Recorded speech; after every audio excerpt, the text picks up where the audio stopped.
شیر اور چوہا۔ ایک دن جنگل میں ایک بڑا شیر سو رہا تھا۔ اچانک ایک چھوٹا سا چوہا اس کی ناک کے پار بھاگا اور اسے جگا دیا۔ شیر نے ایک آنکھ کھولی اور چوہے کو اپنے بڑے پنجے سے پکڑ لیا۔ کس کی ہمت ہے مجھے جگانے کی؟ وہ بولا۔ مجھے بہت افسوس ہے، ماؤس چیخا۔ برا کرم مجھے جانے دو۔ ایک دن میں تمہاری مدد کر سکتا ہوں۔ شیر ہنسا۔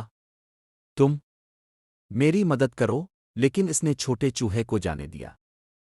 کچھ دنوں بعد شیر شکاری کے جال میں پھنس گیا۔ اس نے دھاڑیں ماری اور جدوجہد کی لیکن وہ بچ نہ سکا۔ چوہے نے شیر کی دھاڑ سنی اور مدد کے لیے بھاگا۔ اپنے تیز چھوٹے دانتوں سے اس نے رسیوں کو چبا کر شیر کو آزاد کر دیا۔ شکریہ چھوٹے چوہے، ایک شیر نے کہا۔ میں اب دیکھ رہا ہوں کہ سب سے چھوٹا دوست بھی سب سے بڑی مدد کر سکتا ہے۔ اخلاق، احسان کبھی ضائع نہیں ہوتا۔ یہاں تک کہ چھوٹے دوست بھی بڑا فرق کر سکتے ہیں۔